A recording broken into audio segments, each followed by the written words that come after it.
دیکھیں اس کی ایک سے زیادہ وجوہات ہیں. جو آپ کی آسان نجکاری تھی وہ تقریباً تمام ہو چکی ہے. جو آپ کے پاس اثاثے بچے ہوئے ہیں وہ مشکل نجکاری کے زمرے میں آتے ہیں، اور مشکل ایک سے زیادہ وجہ سے. کچھ ایسے ہیں اثاثے جو بہت بڑے اثاثے ہیں. Oil and gas development company ہے، پی پی ایل ہے. پاکستان کے اندر جو کاروبار کرنے والی پاکستانی جو کمپنیاں ہیں، نجی کمپنیاں جو ہیں، ان کے پاس اتنی کیپیسٹی نہیں ہے کہ وہ ان کو خرید سکیں. اور بیرون ملک سے بدقسمتی سے ہمارے پاس جو انویسٹمنٹ آتی ہے اس کے اندر بہت کمی آ چکی ہے. اور آج پاکستان کے اندر اتنی فورن ڈائریکٹ انویسٹمنٹ بھی نہیں آ رہی جتنی آج سے 25 سال پہلے آتی تھی. اور چلیں وہ بھارت وارہ اور دوسروں سے تو آپ مقابلہ بالکل ہی چھوڑ دیجئے. تو خریدنے والا کوئی نہیں ہے اتنی بڑی کمپنی ہے. کچھ کمپنیز اس زمرے میں آتی ہیں. کچھ کمپنیز جو ہیں وہاں پہ پیچیدگیاں جو ہیں وہ قانونی نیچر کی ہیں اور اس کی وجہ سے آگے نہیں بڑھ سکتے. تو ایک لفظ یوز کیا جاتا ہے یا ایک ڈیفینیشن یوز کی جاتی ہے کہ ایک آل آف نیشن اپروچ لینی پڑے گی، کیونکہ آپ کو اس کے اندر عدلیہ کو بھی ایک کردار ادا کرنا پڑے گا، آپ کا ایک پارلیمان کا بھی کردار ہے، آپ کے اداروں کا بھی کردار ہے. تو وہ سب مل کر کریں گے تو شاید اس کے اندر کامیابی حاصل ہو. ورنہ تو جیسے آپ نے کہا بہت سی حکومتیں آئیں، بہت سے وزیر خزانہ آئے، نجکاری کے وزیر آئے جو بہت یقین رکھتے تھے کہ بالکل کرنی چاہیے نجکاری، اور کچھ بھی حاصل نہ کر سکے پچھلے 15 سال سے. لیکن پھر بھی اب دیکھیں نا، ہم نے تو ہر حکومت آزما لی، ہر جماعت آزما لی. اب مثال کے طور پہ یہ انرجی کے مسائل ہیں، یہ ہمارے بجلی اور گیس کے شعبے کے گردشی قرضے ہیں. آپ اندازہ لگائیے 5600 ارب روپے پہ کھڑے ہوئے ہیں. اس میں آپ کی حکومت بھی گزر گئی، اس سے پہلے نون لیگ کی حکومتیں گزر گئی، پیپلز پارٹی کی حکومت گزر گئی. اس کے باوجود وہی کا وہی معاملہ کھڑا ہے. اور یہ جیسے مثال کے طور پر ڈسکوز جو ہیں وہ ایک حسرت کی تصویر ہی بنی رہ گئی ہے. ایک عبرت کا نشان ہے ایک طرح سے دیکھا جائے ہمارے پورے معاملے کے اندر. اور یہ پورا جو ہمارا شعبہ ہے بجلی اور گیس کا جو ہے، یہ ہمیں لے ڈوب رہا ہے، بالکل تقریباً لے ڈوبا ہے. مگر اس کا پھر بھی کہیں پہ بھی یہ نہیں ہے کہ ہم کہیں کہیں کہ ذرا سی بھی بہتری کے آثار نظر آئے. تو کیا وجہ ہے کہ کیوں ہم اس کے قریب نہیں پہنچ پا رہے کسی حل کے؟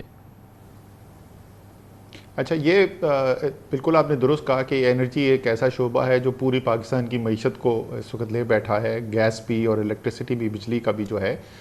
لیکن اگر آپ اس کا تجزیہ کریں گے تو اس میں پرائیویٹائزیشن ایک اس کا عنصر ضرور ہے، لیکن ایک چھوٹا عنصر ہے اس کو مسائل کو حل کرنے کے لیے. اس کا جو پرائمری جو ہمارا مسئلہ ہے، بنیادی مسئلہ جو ہمارے انرجی کے شعبے کا ہے، گیس سائڈ پہ بھی، بجلی کی سائڈ پہ بھی، وہ جو حکومتوں کا بیوروکریسی کا کنٹرول ہے، ریگولیٹری کنٹرول بالکل جکڑا ہوا ہے. اور اس کی مثال میں آپ کو دیتا ہوں. آپ اور میں دونوں اس وقت کراچی میں ہیں. آپ جانتے ہیں کہ الیکٹرک کی مینجمنٹ ٹیم کو جانتے ہیں، وہ کوالٹی پروفیشنلز ہیں. یہ ادارہ پرائیویٹائز ہوئے 20 سال سے زیادہ گزر چکا ہے اور بہت اچھی پروفیشنل ٹیم اس کو چلا رہی ہے. آپ کو اندازہ ہے کامران بھائی، اربوں نہیں 10 اربوں روپے کا نقصان پاکستان کا ٹیکس پیئر آج برداشت کر رہا ہے. اس لیے نہیں کہ کے الیکٹرک ٹھیک نہیں چلایا جا رہا، کہ وہ جو ریگولیٹری سٹرکچر ہے جس کے تحت کے الیکٹرک چل رہا ہے. تو ہمارے جو سب سے بڑا جو اصل فیصلہ ہے نا، کہ یہ جو انرجی کا شعبہ ہے، توانائی کا شعبہ ہے، بجلی ہے، گیس ہے، اس کو جو جکڑا ہوا ہے بیوروکریسی نے، سیاستدان نے، اس سے آزاد کرنا ہے کہ ایک آزاد کمپیٹیٹیو ماحول ہو جس کے اندر مقابلہ کرے اور پاکستان کا ٹیکس پیئر نہ ان کے بل بھرتا رہے. وہ جو کہ مقابلے کے اندر جیتتا ہے وہ کامیاب ہو، جو نہیں جیتتا وہ باہر ہو جائے. اس کی تو سب سے بڑی جو آپ فرما رہے ہیں ڈی ریگولیشن ہے. سوری کامران بھائی صرف مجھے مکمل کرنے دیں. اس کی مثال میں آپ کو دوں. اگر آپ پی ٹی سی ایل کی پرائیویٹائزیشن، بہت لوگ سمجھتے ہیں کہ ٹیلی کام میں دیکھیں کتنا اچھا ہوا، پرائیویٹائزیشن ہو گئی. پی ٹی سی ایل تو انتہائی ناکام ادارہ ہے پرائیویٹائزیشن کے بعد، لیکن ٹیلی کام کا جو سیکٹر ہے وہ انتہائی کامیاب ہے. کیوں؟ کیونکہ ڈی ریگولیشن کی گئی، پرائیویٹ سیکٹر آیا، برابری کی بنیاد پہ اس کو مقابلہ کرنے کا موقع ملا، کالر پارٹی پیس ٹائپ اچھے پالیسی ڈیسیشن لیے گئے اور وہ پورے کا پورا سیکٹر اٹھ گیا. سو اصل جو پرابلم انرجی سیکٹر کا ہے وہ ریگولیٹری سٹرکچر کا پرابلم ہے. اور یہی جو آپ ریگولیٹری سٹرکچر کی بات کر رہے ہیں، بیوروکریٹک کنٹرولز کی بات کر رہے ہیں، کی آپ نے بات کی، کتنا زبردست ہمیں ڈیل مل گئی تھی کئی حکومتوں پہلے. جب شنگھائی الیکٹرک کا، الجمایا اور یہ ابراج وغیرہ کی ڈیل ایک ہو گئی، وہ 10 ارب ڈالر کی سرمایہ کاری کرتے، دنیا کی عالی شان بہترین کمپنی تھی، وہ آ کے اس کو رن کرتی اور پھر اس میں ایکسپینشن ہوتا، گروتھ آتی، زبردست کمپنی ہوتی. مگر 5 حکومتیں گزر گئی، مجھے معلوم ہے آپ لوگوں نے بھی سر توڑ کوشش کر لی. مگر وہ عمل ہو نہیں سکا، اور آج جہاں پہلے دن کھڑی تھی وہی کھڑی ہے کہ بالکل آپ نے وہ جو میں پہلے آپ سے بات کر رہا تھا نا کی اگر آپ ٹرانزیکشن وہ شنگھائی الیکٹرک کی جو ڈیل ہے وہ ایک نیشنل سیکیورٹی لیٹر ایشو ہونا تھا جس کے اوپر یہ پھنسی ہوئی ہے، تو وہ نیشنل سیکیورٹی لیٹر ایسا نہیں ہے کہ کوئی GHQ نے ایشو کرنا تھا، وہ منسٹری نے ایشو کرنا ہے، اور کوئی بیوروکریٹ ہاتھ لگانے کو تیار نہیں ہے، کیونکہ خطرہ یہ ہے کہ جیسے ہی آپ نے وہ فیصلے کیے تو سیدھا سیدھا آپ کے اوپر نیب کا قانون اپلائی ہوگا اور آپ نے چلے جانا ہے جیل کے اندر۔ حتیٰ کہ اتنی بے بسی ہو گئی تھی کہ سپیریئر جوڈیشری جو ہے سپریم کورٹ کو بھی رجوع کیا گیا اور ان کی بھی مدد لینے کی کوشش کی گئی، لیکن معاملہ وہاں پہ بھی نہیں سالو ہوا۔ یہ بہت آپ نے اچھی مثال دی جو میں پہلے بات کر رہا تھا نا، اگر آپ پرائیویٹائزیشن کرنا چاہتے ہیں آپ کو all of the nation approach لینی پڑے گی۔ جوڈیشری، میں تیسری دفعہ کہہ رہا ہوں، اس مسئلے کا حل کا ایک حصہ ضرور بنے گا۔ تو اور اصل میں پہلے دن ہی جو وفاق ہمارا کنگال ہو جاتا ہے NFC ایوارڈ کے بعد، اور اس کے بعد جو ہم تقسیم کر دیتے ہیں، اس کے بعد جو ہماری ڈیٹ سروسنگ ہے، جو ڈیفنس بجٹ ہے، اس کے بعد تو ہم قرضے پر آ جاتے ہیں، اس سے پہلے ہی قرضے پر آ جاتے ہیں۔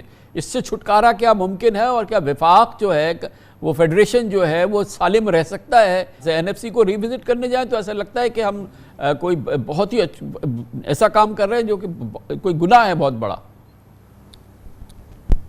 بالکل صحیح۔ اچھا کامران بھائی دیکھیں، اس کے اندر ہوا یہ کہ اچھا لوگ زیادہ تر جو ہے وہ سمجھتے ہیں کہ 18ویں ترمیم کے بعد جو ہے نا یہ تباہی ہوئی۔ 18ویں ترمیم میں اختیارات جو ہے وہ صوبوں کے پاس بڑھائے گئے تھے، اور میرے خیال میں مجموعی طور پر اس کے اندر کچھ مشکلات ضرور آئیں، لیکن مجموعی طور پہ وہ ایک اچھا فیصلہ تھا 18ویں ترمیم کا۔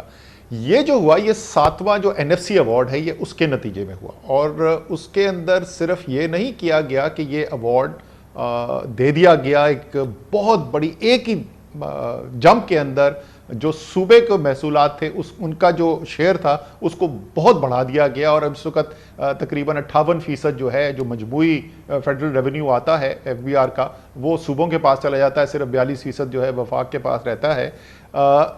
لیکن اس کے ساتھ ساتھ دوسرا کام یہ ہوا کہ آئین کے اندر لکھا ہوا ہے کہ جتنا آپ نے دے دیا اس سے کم نہیں کر سکتے، اب آپ بڑھا سکتے ہیں، اس سے صوبے کا جو شیئر ہے وہ اس سے صرف بڑھایا جا سکتا ہے۔ تو اب اس کو آپ اگر بدلنا چاہتے ہیں تو ایک آئینی ترمیم کی ضرورت ہے۔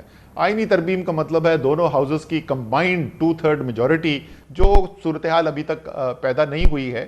بہت بہت شکریہ جناب اسد عمر ہمارے ساتھ موجود تھے، بہت ہی ایک سیر حاصل تبصرہ کر رہے تھے موجودہ معاشی صورتحال اور اس لمحے پہ جس وقت پاکستان ایک نیا سفر شروع کر رہا ہے معاشی بحالی کا، اور اس کے لیے IMF کا ہمیں تعاون درکار ہے اور اس کے ساتھ آگے بڑھنا ہے۔ اس پر مزید بات کرتے ہیں اور اسی موضوع پر ہم مزید رائے حاصل کرتے ہیں، ایک تجربے کی رائے۔